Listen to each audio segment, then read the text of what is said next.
Olá, seja bem-vindo a mais uma edição do Linha de Frente, é o espaço para a gente discutir temas relevantes para a sociedade baiana, política é um deles. Hoje temos aqui um pré-candidato à Prefeitura de Salvador, eu estou falando do servidor público, Kleber Rosa, ele que é do Partido Socialismo e Liberdade, o PSOL, nosso convidado aqui no Linha de Frente para falar tanto sobre cidadania, sobre direitos humanos e também sobre as propostas que você leva na disputa ao Palácio Tomé de Souza. Seja bem-vindo, Kleber. Prazer conversar com você aqui. Prazer é meu, Pablo. É um prazer estar aqui conversando aí com os ouvintes da TV Aratu e podendo defender um pouco daquilo que a gente tem acumulado para a cidade de Salvador. Falando em acumular experiência, acumular conhecimento, no momento que a gente grava essa entrevista, Kleber está completando 50 anos, praticamente metade desses 50 anos dedicados ao serviço público. Eu queria que você falasse um pouco dessa experiência, quando você ingressou na polícia,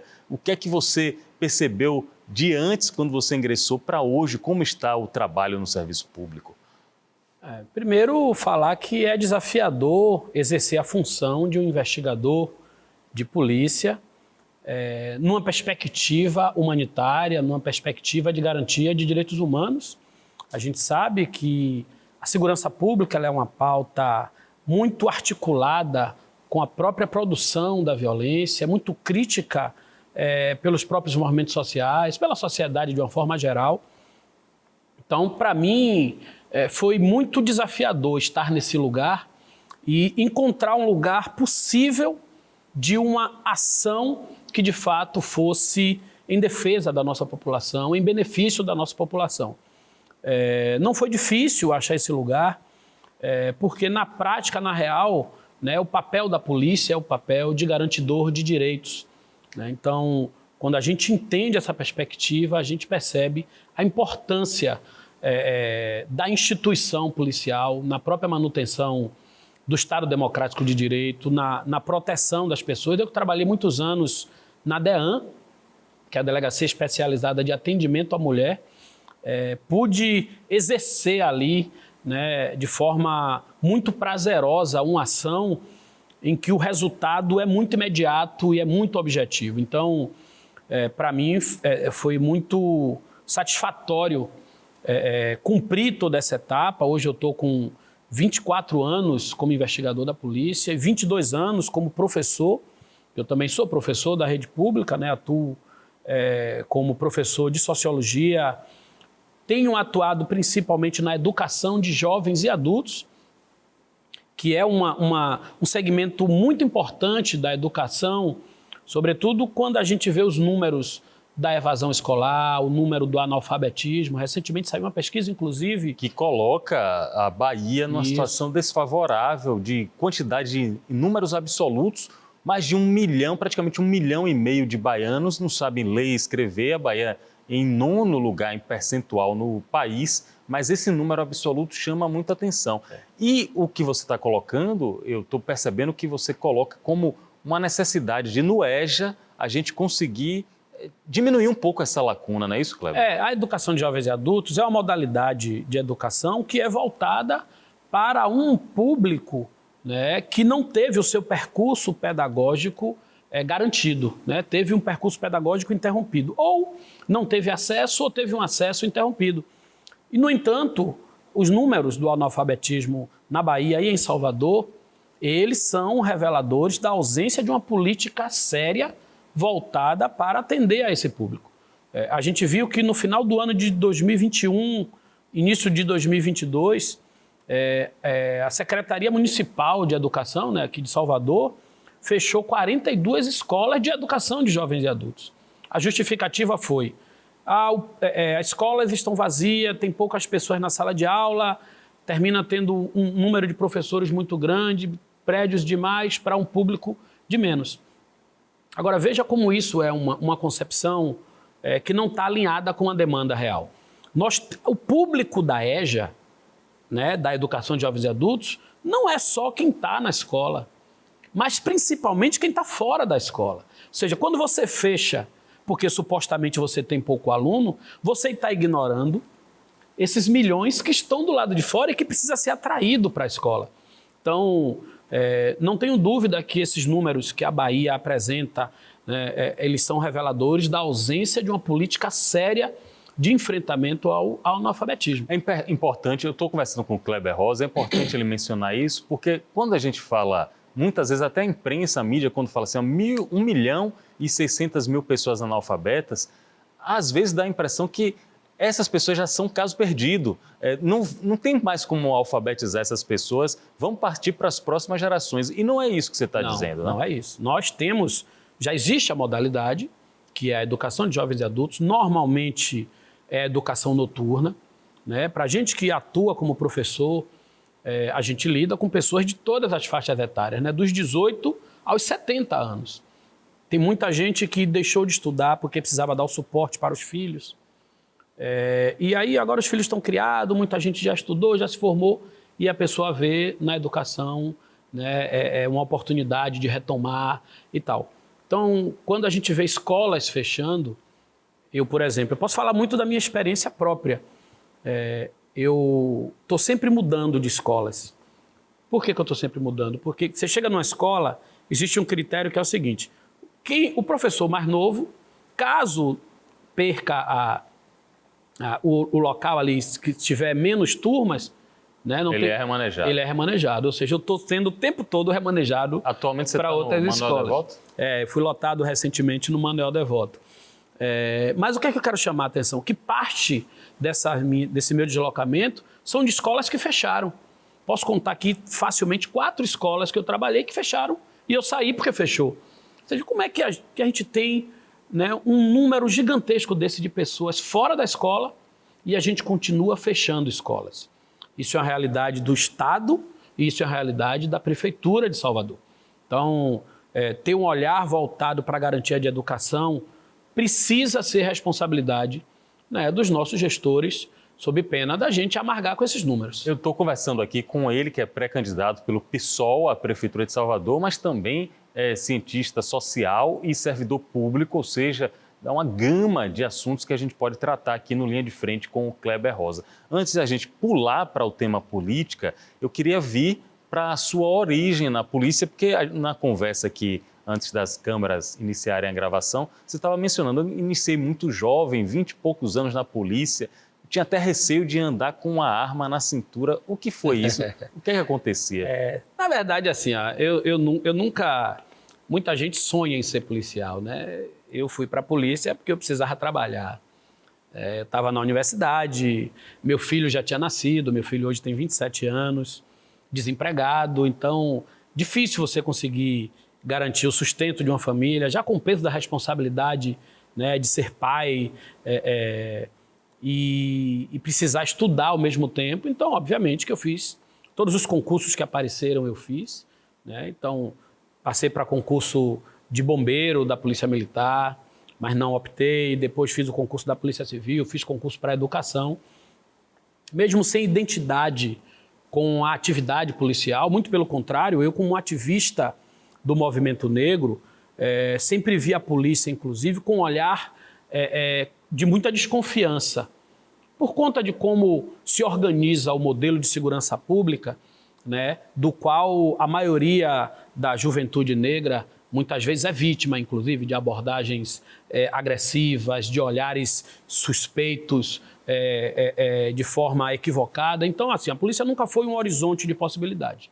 Mas eu fui com receio de como seria essa minha experiência na polícia, né? Mas, como eu disse, assim, eu tive uma experiência fantástica porque é possível achar o lugar, né, da função policial, porque na prática a polícia ela é um instrumento, ela é uma instituição fundamental na garantia de direitos. É fundamental na garantia do Estado Democrático de Direitos. E eu acho muito legal você falar isso, porque às vezes a polícia civil, a polícia militar são criticadas, mas eu imagino, quando a crítica é feita de uma maneira leal, uma maneira justa, é porque a gente quer a polícia mais forte, trabalhando Sem bem, dúvida. porque a gente sabe da importância da necessidade. Sem E dúvida. eu acredito que você, Kleber, você tem uma posição assim acima de qualquer suspeita para dar uma opinião sobre o assunto que eu quero colocar aqui agora, porque você faz parte tanto da militância do movimento negro, quanto da própria Polícia Civil. Onde é que está o racismo? Está na estrutura, no modelo da polícia ou está nas pessoas, nos indivíduos? Como é que você enxerga a questão do racismo com o trabalho da segurança pública? Primeiro, assim, sua pergunta é bem direcionada para o trabalho da segurança pública, mas é importante a gente perceber que o racismo ele está entranhado em todas as instituições. A escola, né, a educação, ela está entranhada de racismo. Eu terminei há 2 anos meu mestrado na UNEB e eu estudei justamente a persistência do racismo no currículo da educação de jovens e adultos. Ou seja, a educação que, por um lado, a gente olha meio de forma antagônica à polícia, né? Parece polícia é o inimigo, mas a educação liberta. No entanto, é fácil a gente perceber a presença do racismo tanto na instituição policial e na política de segurança pública, quanto na instituição escola e na política pedagógica, né? Então, o meu estudo foi justamente isso e mostra que o racismo ele estrutura de uma forma geral a nossa sociedade, influencia o pensamento, né? Estabelece hierarquias nas relações sociais, está presente aí. Tem muito a ver com a naturalidade com que a sociedade lida com o lugar do negro, com o lugar da subalternidade do negro. Nelson Mandela, eu li o livro dele, que é uma autobiografia, e ele confessa, ele andando pela África do Sul, num determinado momento, e ele viu um mendigo branco. E ele olhou, ele disse que ele olhou para aquele mendigo e sentiu, sabe, uma coisa assim que angustiou e ele se deu conta de como o lugar do negro é naturalizado ali, naquela condição de subalternidade, naquela condição de sofrimento. Se fosse um mendigo negro, ele não teria sentido. É isso, um lugar que a gente não naturaliza para a pessoa branca.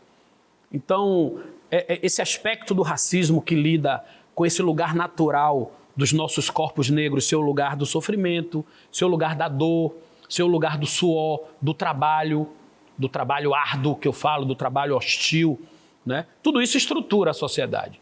A polícia, ela é mais uma. Eu acho que o problema que se relaciona à segurança pública é que a ação da polícia ela é uma ação que lida com a questão imediata da vida, né? Mas quando a gente fala aqui de educação e de analfabetismo, é metafórico, né? Como é que a educação mata? Negando-lhe o acesso. Nós temos uma gama de pessoas que são analfabetas que lhe foram negado o direito à educação. Então isso também é o resultado do racismo numa perspectiva educacional. Salvador, a cidade que é tida e vendida, digamos assim, vendida mundialmente como a cidade mais negra do país, do Ocidente, da América, do Hemisfério Sul, fora da África. Salvador é uma cidade racista, Kleber? Extremamente racista. Em quais exemplos você identificaria? Te dou diversos. Primeiro dizer que assim, a presença negra, na verdade, ela é um impulsionador do racismo, porque o racismo ele né, um fenômeno que é dado pela relação hierárquica entre grupos diferentes. Então, o racismo se dá justamente na presença e não na ausência. Se você tem uma sociedade onde só tem negros, não faz sentido ter racismo. Se você só tem um lugar onde só tem branco, não faz sentido ter racismo. Então, num lugar onde a maioria da população é negra, o racismo ele costuma ser mais cruel. E Salvador é um exemplo disso. Salvador, a cidade mais negra, é onde existe mais jovens negros mortos por ação violenta. Seja envolvendo o crime organizado, seja envolvendo a ação letal, né, das polícias. Salvador é a cidade com índice de analfabetismo recorde. Isso tem uma relação direta com o racismo. Salvador é a cidade do desemprego. Isso tem uma relação direta. Quem mais sofre com desemprego é a população negra. Onde essa população está maior representada é onde esse número mais grita. Então, eu estou falando de elementos do racismo para a gente sair um pouco daquela compreensão superficial o chavão, o clichê. Do indivíduo, né? O indivíduo que maltratou o outro por ser negro. Isso na verdade, é assim, é um desdobramento, é um sintoma, é uma consequência de uma sociedade que é pautada pela hierarquia racial, né? Então, assim, é muito comum a gente ver situações como essas também, de ações diretas de racismo em Salvador. né? Mas eu acho que o racismo ele precisa ser analisado a partir do lugar da população negra, né? Que revela a negação do seu direito ao bem-estar, do seu direito do acesso à educação, do seu direito à vida, né? Um caminho, aí essa é uma dúvida que eu acho que também a gente não vai conseguir responder isso de uma maneira simples. Questões complexas não têm soluções simples. Isso. Um caminho para a gente superar, vencer, avançar nisso, é um enfrentamento ou é a tentativa de chamar para a luta brancos, negros, índios, amarelos, ou é fixar mesmo a bandeira e dizer, rapaz, eu sou negro e eu sou o Ileaê, que não aceita branco, por exemplo? Olha, eu não consigo conceber um consenso onde as pessoas chamam e dizem, vamos acabar agora com isso aqui, porque o racismo é um mecanismo de privilégios. Ninguém quer largar o seu, né? É um mecanismo de construção de privilégios. Nós temos uma elite branca que é detentora da riqueza, dos meios de produção, dos grandes negócios, né? E não se divide isso por decreto. Não acorda num momento e diz assim, gente, vamos pregar a igualdade. Não é verdade. Ao contrário, esse privilégio ele é consequência de uma opção de governar e de controlar baseada na hierarquização. A gente sai do processo de escravidão e o que é pensado como modelo de sociedade pelas elites que estão ali, que detêm as terras, que detêm o dinheiro, que detêm o poder político, são essas mesmas elites que pensam que sociedade nós teríamos depois da abolição. E a primeira coisa que se pensa é, não queremos um Brasil negro, queremos um Brasil branco. Queremos uma sociedade para nós, os brancos, igual à Europa. É a partir daí que se pensa toda a hostilidade contra a população negra. Ou seja, o fim da escravidão é o início de um processo de hostilidade tremenda à população negra. É a partir daí que a gente tem a lei da capoeiragem, a lei da vadiagem. O que são essas leis? Tornar crime a capoeira. Tornar crime a pessoa que está andando pela rua sem ter como comprovar sua sobrevivência. Ou seja, é crime ser desempregado. No pós-abolição, onde essa mesma elite que governa não promove políticas de inclusão da população negra e criminaliza o desemprego. Ou seja, é uma política evidente, uma decisão inequívoca de encarceramento da população negra. E por que adota-se essa política do encarceramento? Porque a população negra é indesejada para esse novo modelo de sociedade pensado pela República. Acreditava-se, naquele período, de que havia uma superioridade branca, genética, e daí que vem a miscigenação, né? Porque acreditava-se que 3 ou 4 gerações a partir dali, 100 anos depois, foi dito isso textualmente, num congresso eugenista, né, que o Brasil participou. 100 anos depois, toda a população brasileira seria branca, a partir da miscigenação, por conta de uma suposta superioridade genética do branco. Ou seja, a extinção da população negra foi planejada pelas elites brancas. Em todas as suas formas, o encarceramento foi uma. Por que nós temos hoje grande população negra encarcerada? Ainda é consequência dessa política pensada lá atrás e que não houve ruptura. E quando os críticos desse tipo de análise que você está fazendo dizem, não, tem mais negros encarcerados porque a população é maior, o percentual de negros é maior na população. Isso bate em você alguma necessidade de autorreflexão ou não? Não se sustenta, é frágil, porque assim, esse número é representado no presídio, mas não é representado na universidade. Sim. Nós somos maioria nos presídios porque somos maioria na população. Por que não somos maioria na universidade? Perfeito. Por que não somos maioria na Câmara de Vereadores? Por que não somos maioria na Assembleia Legislativa? Por que não somos a maioria dos prefeitos na Bahia? Por que não somos a maioria dos governadores que já teve nesse estado?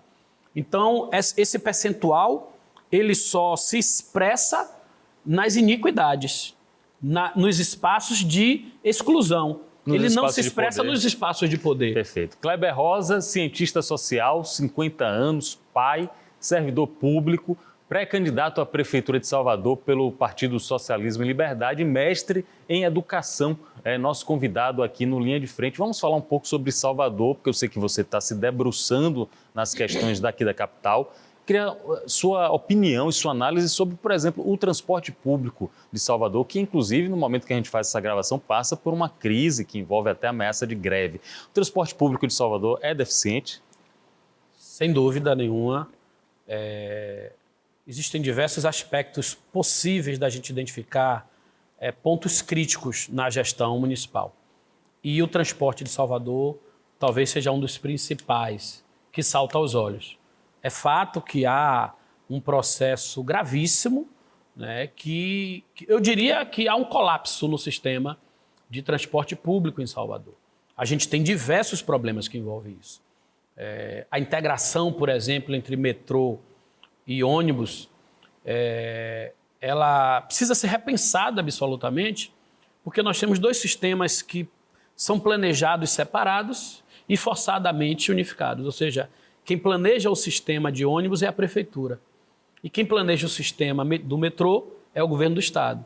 A prefeitura dá subsídios para manter vivo, né, sustentando o sistema de ônibus, e o governo do estado dá subsídio para sustentar a manutenção do metrô. Essa integração cria, né, um problema porque não há um sistema de transporte, não há um sistema de mobilidade pensado de forma unificada.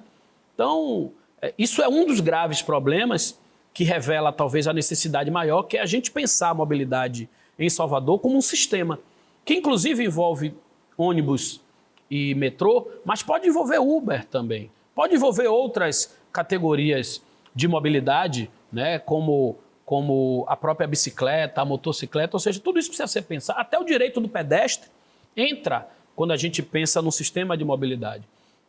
Nós temos discutido, você perguntou sobre Salvador, acho que é importante destacar isso aqui. Nós temos discutido no nosso programa, no programa que a gente vai apresentar para Salvador, a construção de um aplicativo específico que substitua o Uber, né? Um aplicativo municipal, gerenciado pelos próprios trabalhadores em regime de cooperativa, né? Em parceria, obviamente, com o poder público, que é quem entra também como parte gerenciadora do sistema, e, obviamente, que garanta a qualidade melhor de vida e de condições de trabalho para o trabalhador, né? E que possa, inclusive, se tornar um serviço mais barato e mais acessível para a população, sem necessariamente diminuir, né, a remuneração do trabalhador. Então, estamos avançando nesse debate. Quando você coloca uma medida como essa, que eu observando como cidadão, como contribuinte, eu acho, se fosse colocada na prática, uma medida disruptiva, não uma coisa diferente das soluções pensadas até o momento. Aí eu fico pensando, vamos lá que Kleber seja eleito prefeito de Salvador, mas eu não sei se ele vai constituir uma bancada de aliados. O PSOL hoje tem um mandato aqui na Câmara. Não teria muita dificuldade para você colocar em prática e executar algumas das ideias que você tem na cabeça com o seu projeto de governo, sem ter os vereadores ao seu lado? Primeiro dizer que a gente não pensa em governar sozinho, né? Entendemos que há um espaço nesse processo eleitoral que coloca o pessoal numa condição muito favorável a disputar, de fato, esse processo eleitoral. Acreditamos na possibilidade de terminar o primeiro turno em segundo lugar, né? Estamos trabalhando para isso. As condições que estão postas no cenário eleitoral permitem a gente mirar esse lugar. Seria, então, desculpe te interromper, porque esse tema é importantíssimo. O prefeito atual, claro que na condição de candidato à reeleição, pré-candidato à reeleição, detém um favoritismo, isso é uma coisa histórica no Brasil, quem vai à reeleição tem sempre uma vantagem competitiva. Estaria disputando com um candidato apoiado pelo PT, mas que não é do PT, é do MDB. Pelo que você está me dizendo, me parece que esse candidato, Geraldo Júnior, não teria tanta força popular, força progressista das esquerdas para chegar no segundo turno, é isso?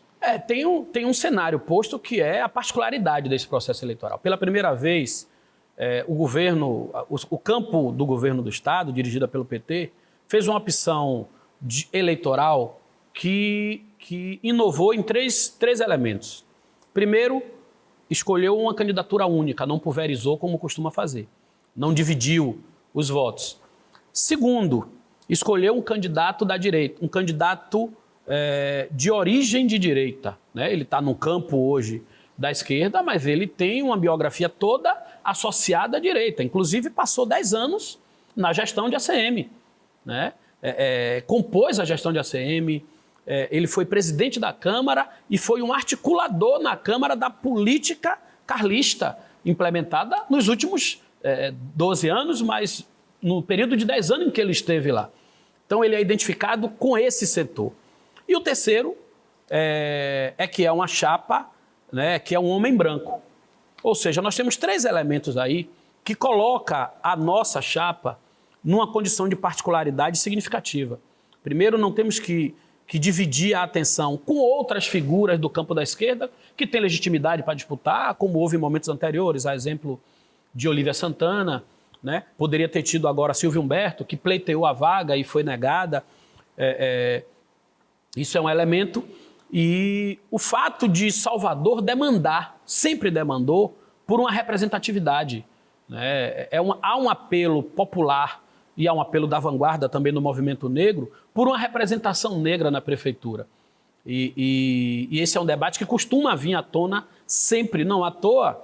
Na primeira eleição do ACM Neto, ele escolheu uma vice, uma mulher negra, né? Depois abandonou, já estava no poder, estava acomodado ali, sob controle, foi fácil mudar a tática, né? Não à toa, na eleição passada, o campo do governo lançou uma mulher negra também, que foi a Major Denise, também fruto desse apelo muito presente. Então, a gente também traz esse elemento como um elemento que pode ser favorável. Então, o conjunto de elementos particulares nesse processo eleitoral nos permite considerar um conjunto de situações que pode ser vantajoso para nós nessa corrida e a gente conseguir alcançar esse lugar, né, de segundo lugar no primeiro turno e um possível segundo turno a gente disputar com o atual prefeito. Eu estou conversando com o Kleber Rosa e estou entendendo do que você está falando, que você está propondo à sociedade um certo antagonismo da sua campanha, da sua candidatura, obviamente, com quem está no poder, que é Bruno Reis, e também com o candidato do governo, do MDB, Geraldo Júnior. Por outro lado, o PSOL, o seu partido, já em Feira de Santana, onde tem um vereador mais votado de Feira de Santana, lá representando, que já foi pré-candidato também em outras situações à executiva, o Jonatas, anunciou o apoio do partido do PSOL ao PT. Muita gente confunde o PSOL com o PT, algumas pessoas dizem que é uma linha auxiliar, que o PCdoB também, que o PSB, mas eu percebo que a partir dos diretórios, a partir da cidade, o PSOL tem uma identidade própria que faz com que vá de encontro à opção do PT, como é aqui em Salvador. Tem isso mesmo? O PSOL é um partido independente? Eu queria só retomar um pouco a sua pergunta anterior para justificar a linha, que é o seguinte: a gente não pretende governar sozinho. A gente estando no segundo turno, obviamente que a gente vai ampliar o nosso diálogo, né, para os partidos do campo da esquerda, que é justamente esses partidos que você acabou de identificar. Sobre isso, o que eu quero dizer é o seguinte: na prática só existem 2 projetos em disputa na cidade. É um projeto da direita liberal e um projeto das esquerdas populares. E o liberal e o popular é de propósito, porque direita e esquerda não é diferente só pela sigla, né, mas é diferente pelo modelo, pela concepção que tem de como a sociedade deve se organizar. E nesse sentido, o candidato escolhido pelo governo, e aí entra a questão que eu falei antes, ele tem muito mais identidade com o projeto da direita liberal. Ele é um homem de direita e um homem liberal, de concepções ideológicas liberal. E isso foi a trajetória toda de vida dele. Então, numa perspectiva dessa disputa, nós queremos defender, né, a nossa legitimidade para representar o projeto das esquerdas, o projeto popular para Salvador. Dito isso, nós temos um conjunto de partidos que tem origem numa concepção política de esquerda e outros, concepção política de direita. Nesse sentido, a gente tem identidade com o PT, tem identidade com o PCdoB, tem identidade com o PSB, né? E até com o PDT, embora hoje o PDT, né, esteja numa linha mais próxima do liberalismo, por conta das figuras que dirigem, mas ainda existe dentro do PDT a turma brisolista que segue resistindo por um PDT de esquerda, por um PDT popular. E nesse sentido, né, a gente tem um diálogo mais próximo com esses partidos. Óbvio que as nossas diferenças nem sempre permitem que a gente esteja junto. Mas em alguns momentos isso se torna necessário, isso se torna possível. É o caso de Feira de Santana, né, com o apoio do PSOL ao Zé Neto, é o caso em Camaçari, com o apoio do PSOL ao Luiz Caetano, né? Tem outras cidades que estão sendo discutidas também já numa perspectiva de retorno, ou seja, desses campos apoiarem candidaturas do PSOL, né? Então, isso é algo que está posto para a gente. Isso também é um fenômeno fruto da necessidade do enfrentamento ao bolsonarismo, né? O surgimento dessa cultura fascista de pensar política representada aí pelo bolsonarismo nos moveu para uma unidade política para enfrentar um perigo maior. Foi isso que fez com que o PSOL, pela primeira vez, não tivesse candidatura própria à presidência do Brasil em 2022, e por isso a gente apoiou o presidente Lula, e a gente segue defendendo o seu governo, né? Justamente porque a gente sabe que o governo de Lula precisa ser defendido porque é a nossa trincheira de defesa da democracia, né? É a linha tênue entre a democracia e o autoritarismo. Então, defender o governo Lula é um papel nosso e nós temos colocado isso como elemento central. E eu tenho dito o seguinte, tem algumas candidaturas que reivindicam o apoio de Lula para o processo eleitoral. E aí o pessoal me pergunta, mas Kleber, e Lula não vem aqui apoiar o PSOL, já que o PSOL está na base do governo também? E eu tenho respondido da seguinte forma, ter o apoio de Lula é importante, mas mais importante do que ter o apoio de Lula nesse momento é a gente apoiar o governo de Lula, é a gente defender o governo de Lula, porque o governo de Lula é a nossa trincheira de garantia da democracia. Então, é importante ter o apoio, mas nesse momento o mais importante é conclamar a nossa população a defender, a apoiar Lula. E nesse sentido, nós temos a tranquilidade de dizer que nós temos uma história em defesa da democracia ao lado, né, desses setores democráticos populares. Sempre estive nesse campo, votei em Lula em todas as eleições anteriores, votamos no Haddad na eleição, no segundo turno, na eleição decisiva contra Bolsonaro, sabíamos exatamente qual era o nosso papel e de que lado precisávamos estar. Então, isso é algo que a gente reivindica. Kleber Rosa, cientista social, professor, mestre em educação, servidor público, policial concursado, pai, 50 anos de idade e pré-candidato à Prefeitura de Salvador. A conversa, quando é boa, passa rápido, mas antes de encerrar, eu vou fazer uma pergunta a você que todo político, principalmente quando está no executivo, num cargo executivo, ele gosta de deixar uma marca. O Juscelino Kubitschek, a marca de Brasília, 50 anos em 5. Aí eu não vou. Getúlio Vargas, a marca do trabalhismo. E os políticos mais recentes, que muitos estão vivos, que eu não vou nem mencionar qual a marca de cada um. Mas caso você seja prefeito de Salvador, quando terminar o mandato, qual é a marca que você gostaria de deixar com a grife Kleber Rosa no Palácio Tomé de Souza? Olha, tem algo que a gente tem discutido como linha central que pode mudar a vida e a maneira como as pessoas vivem em Salvador, que é ver a mobilidade urbana como um direito. Nesse sentido, a gente constrói uma proposta, obviamente dialogada com todos os setores que envolvem a mobilidade, para aderir à tarifa zero em Salvador. Tarifa zero, ela já é uma realidade em mais de 100 cidades no Brasil, é a garantia de transporte gratuito para que as pessoas possam, de fato, se locomover na cidade livremente. E o dinheiro para custear uma ideia que eu tenho a impressão que seria uma ideia revolucionária que modificaria a vida de quase 3 milhões de pessoas. De onde vem esse dinheiro? A ideia é justamente modificar a vida das pessoas, porque assim, com a tarifa zero, a gente diminui o número de carros particulares rodando na cidade, a gente melhora o trânsito, a gente diminuir a necessidade de tantas intervenções no trânsito, tanto viaduto, ó, parecendo um tobogã para cima e para baixo, acinzentando a cidade, derrubando áreas verdes. Olha quanta coisa pode se mudar com uma atitude revolucionária, como você falou, da tarifa zero. Significa que a prefeitura ela pode investir menos nessas obras caríssimas de tanto concreto e investir esse recurso na mobilidade de uma forma geral. Uma outra lógica é que hoje quem custeia o transporte é quem paga. Cada vez menos pessoas têm acesso ou utilizam o ônibus. Cada vez menos pessoas pagam e essas pessoas pagam cada vez mais caro, porque é um número menor, a passagem aumenta, fica insustentável, fica mais caro. A nossa perspectiva é que a sociedade como um todo, todos os cidadãos, compartilhem do financiamento do sistema, né? Todos os cidadãos, porque na verdade é um serviço que está a serviço de todo mundo. O patrão, quando ele não pega o ônibus, muitas vezes, mas quando ele tem um empregado chegando na porta da sua empresa, da sua loja, da sua casa, ele está se beneficiando de um transporte público.